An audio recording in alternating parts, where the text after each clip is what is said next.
Hey guys, Jeff Wild here.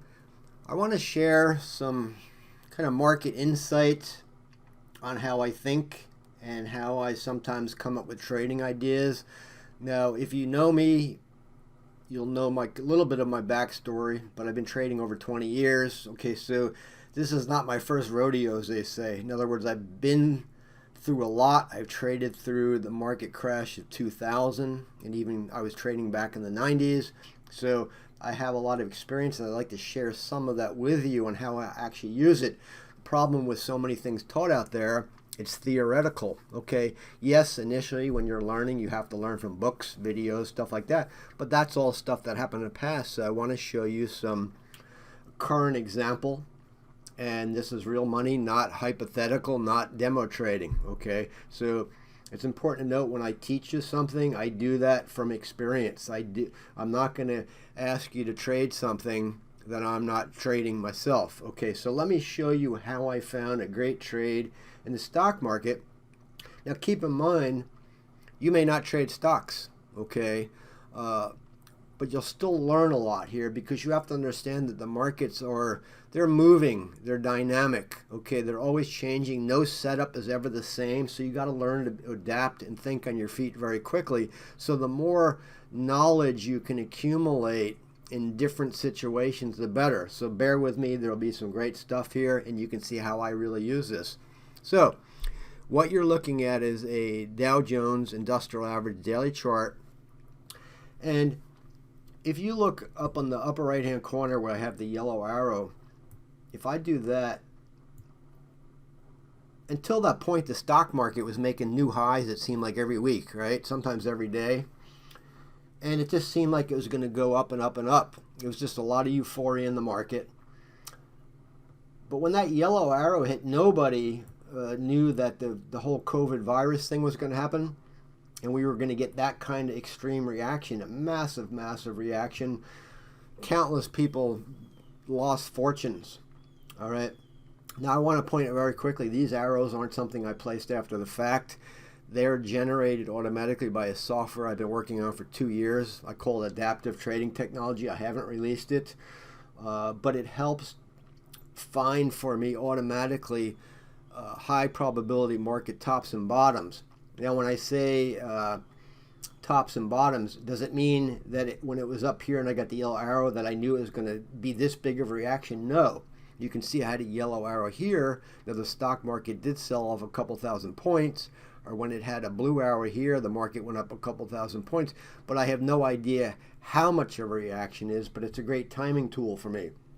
So anyway, with that said, this yellow line on the far right of the chart, that was March 19th. I sent an email out to my readers saying that I thought the market bottom was going to be within 7 to 10 days. And I did a lengthy blog post explaining why, so I won't rehash it, but the important thing to note was that the first red flag that the market was going to probably bottom out soon is, they say when there's blood in the streets, it's time to buy. So in other words, when there's extreme panic, everybody was thinking the economy wasn't going to recover for years and years, okay?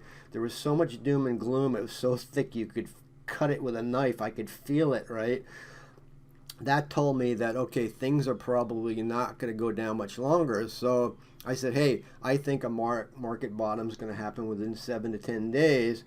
And also, though, I knew based on my indicator that within 2 to 3 days, I was probably going to get an arrow to say that there is a market bottom, okay?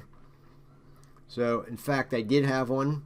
It was back on the 23rd, right? Now, full disclosure, once again, did I know that the market was going to recover almost 80% of what it initially lost? No.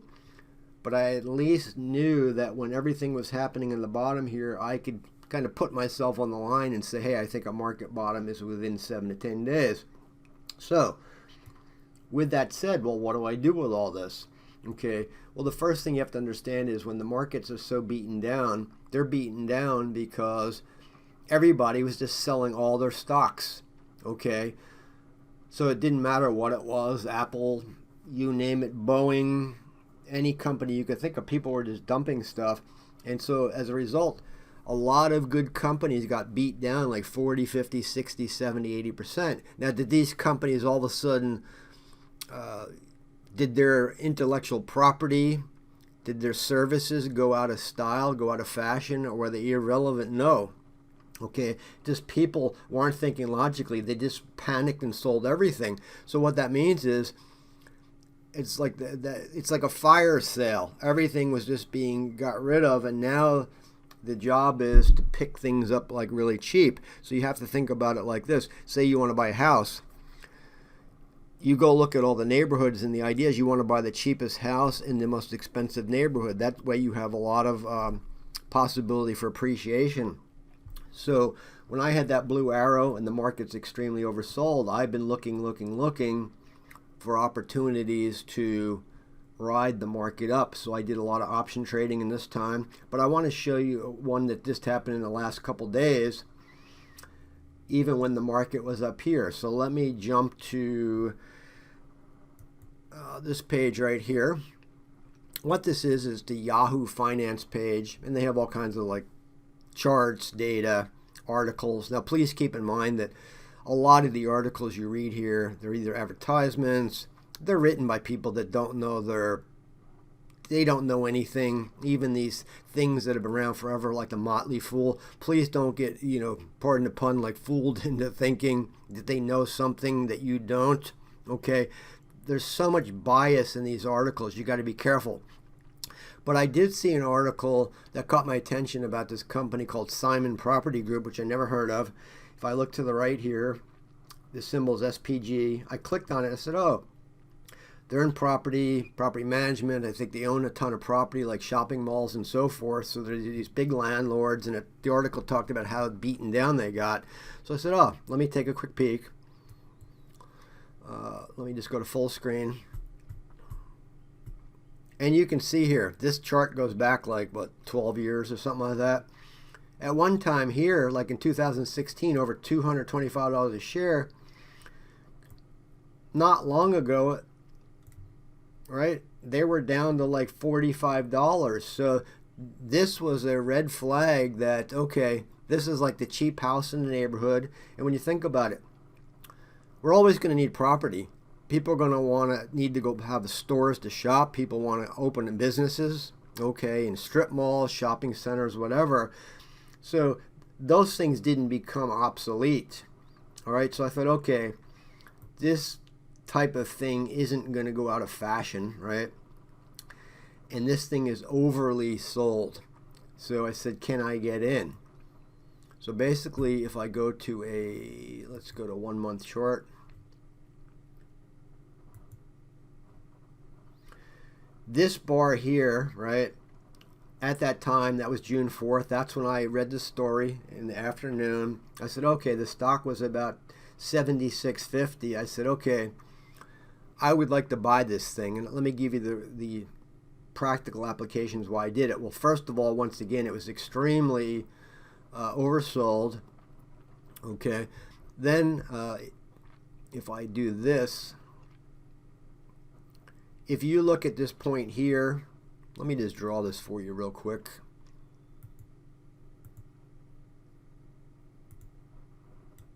Draw a line all through there. That's 150. 150 was a major support level for 3 years. When it finally cracked through that, now it's resistance. But you have to understand that 150 is a major magnet for the market to go back to. So my thinking was, okay, this is the essential company. They're overly sold, okay, tremendously undervalued. The odds are very high it's going to go back to 150, okay? And let me explain why. Well, anytime you have a big number like that was support for years, the market's going to want to go back to it. And I'll show you how this happens a lot. Let me just go back to 5 years. Actually, okay. If I go way back here, notice it hit a new high at that time, 2007, when the market crashed, right, through 2008 and so forth. This thing went down to like $20 odd, right? But guess what? A few years later, It wanted to come back into these areas here where there was a lot of like big targets, like 100 is always a big target. So I'm using the same rationale that because this thing is so undervalued that it's going to want to at least come back to this level. Also, because once again the stock market is so high, right? As they say, rising tide lifts all ships. This is what happens when you start getting a bull market again. Everything starts to rise. So it was a good bet for me to get into. Now let me show you that I'm not just talking hypothetically here, right? Where is this hiding?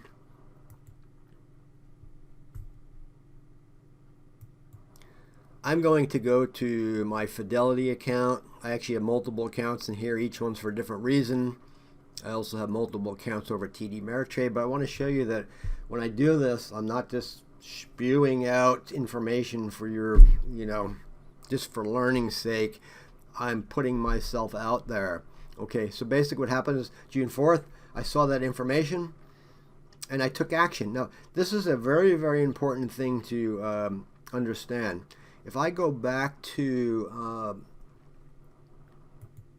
the stock chart here, let me show you the 1 month. Okay. Remember, I was on this bar right here. I wasn't thinking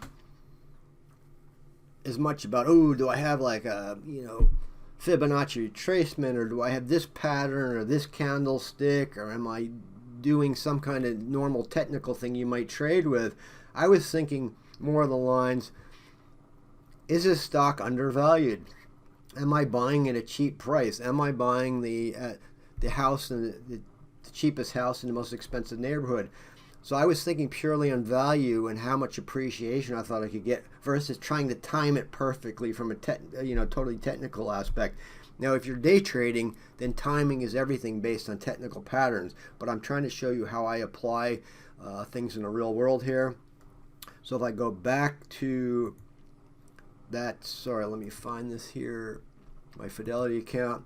Went in there, I had some free cash. I bought 135 shares. In another account, I bought, I think I only had money, but I bought another 17. And I also bought a bunch more in my TD Ameritrade account.